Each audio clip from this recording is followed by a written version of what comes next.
Яңалыклар чыгарылыш үз эшен башлап җибәрде. Студияда Алина Хисматуллина, хәерле кич. Бүген Чаллыда Татарстан президенты Рөстәм Миңнеханов катнашында яңартылган юлларны ачтылар. Шараны Ләйсән Ханова күзәтте. Чаллыда пассажирлар агымын тикшерәләр ни өчен Гүзәл Габдуллина ачыклады. Тукай яр буенда спорт майданчыгында шөгыльләнү куркыныч. Тренажерлар төзекләндерелерме?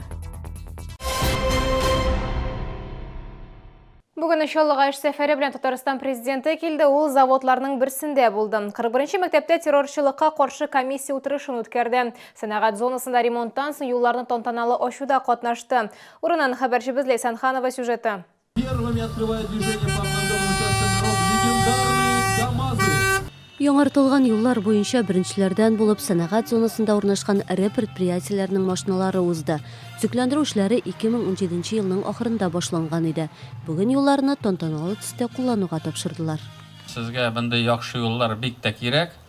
Һәм бик зур рәхмәтем әйтәсем килә менә бу Россия программалары, безопасный город, фонд городов һәм республика тарафыннан да зур гына чыгымнар ясала. Ахыргы елларда без бу юллар буенча Чаллы шәһәрендә күп кенә эшләр эшләдек. Биргә яңа асфальт салдылар, яктырткыч баганалар, юл билгеләре урнаштырдылар. Хәзер тротуар һәм парковка да бар. Шәһәрдәшләр әйтүенчә, бирдә юл яңартылуына инде күптәннән көткәннәр. Ул республика һәм федераль бюджетлар кысаларында ясалды һәм моның өчен 133 миллион сумнан артык акча бүленде. Чарага Мәскәүдән моны шәһәрләрне үстерү фонды вәкиле дә килгән иде. Аның сүзләренә караганда 4 ел эчендә Чаллыга үсеш өчен 2 миллиард сумнан артык акча бүленгән. 5 ире проект гамәлгә ашырылган. Хезмәттәшлек әле тагын дәвам итәчәк. В рамках нашего сотрудничества до 2020 года должно быть создано более 6 тысяч новых рабочих мест и свыше 20 миллиардов инвестиций привлечено в экономику республики. И весомый вклад в этих цифрах принадлежит городу Набережные Челны. Көн сайын сәнәгать зонасына эшкә йөрүче шәһәрдәшләр яңартылган юлларга сөенүләрен яшермәде. Юллар бик яхшы хәзер. Элек бөтенесе дә җимерек иде. Менә шушы азакы программага эләккәч, безнең Аллага шөкер, хәзер менә ковер җәйгән кебек юллар. Чаллыда гомумән быел юлларны төзекләндерүгә 2 миллиард сум тирәсе акча бүленгән. Ләйсән Ханова, Ленар Солтанов, Яңалыклар. Чаллы җәмәгать транспортында пассажирлар агымын өйрәнәләр. Бу максатларга башкарма комитеты тендерда җиңгән оешмага 9 миллион сумга якын акча түли.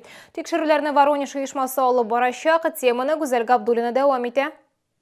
Мәләкәс аръягында шәһәрдәшләр инде күптәннән ГЭСка барыр өчен транспорт сорый. Әлегә алар күршедәге поселокка 2 автобуска утырып яки җәяү йөри. Менә ГЭС ягына Гостево урамы буенча бер генә автобусның да үткән күргәнем юк минем. Автобуслар кирәк дип уйлыймын. ГЭСка ләгер өчен.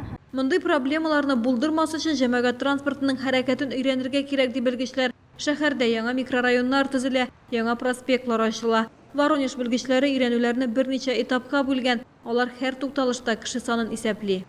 То есть, например, дублированность маршрутов или же переполненность транспорта на тех или иных маршрутах в определенное время. Либо же мы можем увидеть, где маршруты не охватывают какие-то вновь построенные микрорайоны, либо планируемые к постройке. Ну, либо просто уже построенные, но там маршрутная сеть недостаточно развита. Вот эти все вещи мы увидим и выработаем наиболее приемлемые решения. Оешма шундый ук анализны Пензада һәм Калугада башкарган. Чаллыда транспорт хәрәкәтен җайлар өчен шартлар яхшырак диялар. Воронеж белгечләре әйтүенчә, шәһәрдән читтә урнашу тикшерү нәтиҗәләренә йогынты ясамаячак. Бу эштә иң мөһиме тәҗрибә һәм программаның булуы. Тикшерү нәтиҗәләре декабрь азагына әзер булырга тиеш. Гүзәл Габдуллина, Илдар Шайдуллин, Яңалыклар.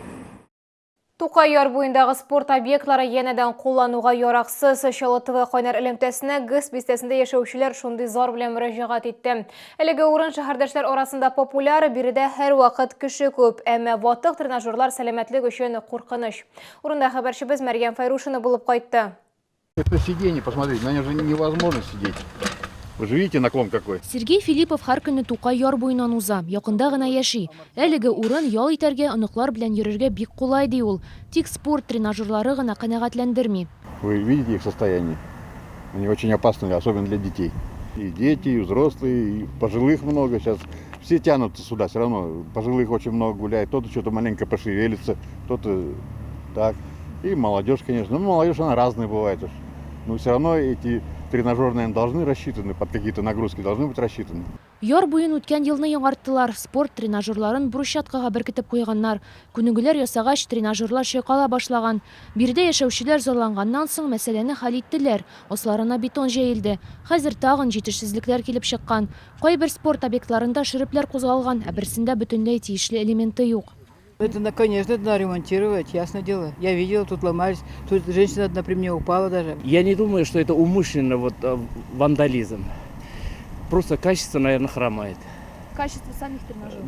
Да, качество недостаточно. На самом деле, я обычно на тон пресс качаю. Ну, обычно такие упражнения я делаю постоянно. Тренажерларны куючы оешма әлеге спорт объектларын алмаштыру мөмкинлеген карый. Компания хезмәткәрләре әйтүенчә, бу сорау Комсомол районының башкарма комитетында хәл ителә. Мәрьям Файрушина, Ленар Султанов, яңалыклар. Чаллыда көзге санитар экологик айлыгы дәвам итә. Шәһәр территориясын җыештыру һәм яшелләндерү чараларында 43 белем бирү оешмасы катнашты. Иҗтимагый җирле үзәре вәкилләре дә читтән калмады, агач һәм хуаклар утыртты. Тирә-якны җыештыруда шулай ук шәһәр предприятиеләре һәм оешмалары актив катнашты. Капиталь ремонт барган җиңүнең 40 еллыгы урамында кайын, чыршы һәм каштан агачлар утыртылды. Чистарту эшләрендә барлыгы 4600 кеше көч куйды, 20 берәмлек техника җәлеп ителде, 120 гектар шәһәр территориясе чистартылды, 730 агач һәм куак утыртылды. Чисталык айлыгы дәвам итә. Музыка уен коралларына кушылган җырлар, шигырьләр һәм дәртле биюләр энергетик мәдәният сараенда беренче курс студентлары бәйрәме узды. Катнашучылар өчен әлеге кичә аеруча дулкынландыргыч булды. Алар беренче тапкыр сәхнәгә Яр Чаллы дәүләт педагогия университеты студентлары буларак чыкты. 2 сәгать дәвамында энергетик мәдәният сараенда концерт гөрләде. Сәхнәдә педагогия университетының беренче курс студентлары чыгыш ясады. Бәйрәмне ректор ачып җибәрде. Набережно-Челнинский государственный педагогический университет – это альма-матер не только знаний. Это та среда, которая позволит вам проявиться во всех направлениях.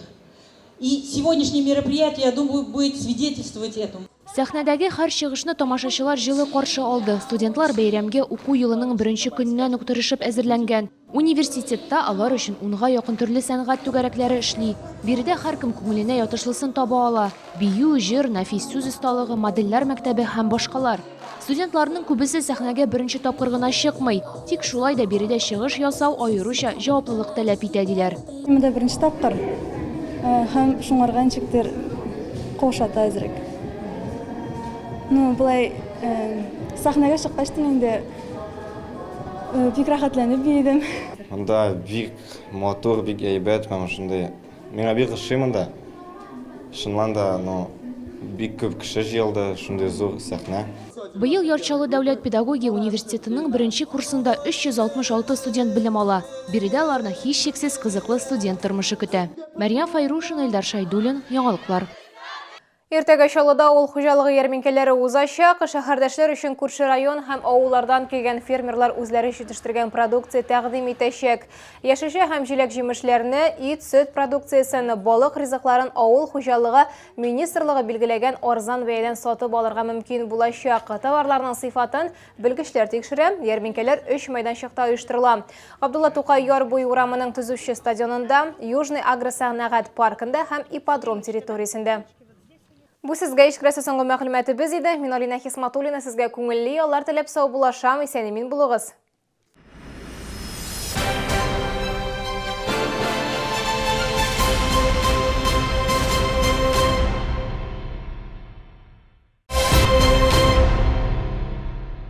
Артистлар күп, ләкин ул берәү. 1 ноябрьдән 5 ноябрьгә кадәр Яр Чаллыда Сара Садыкова концертлар залында Салават Фатхетдиновның 30-нчы сезон юбилей концертлары.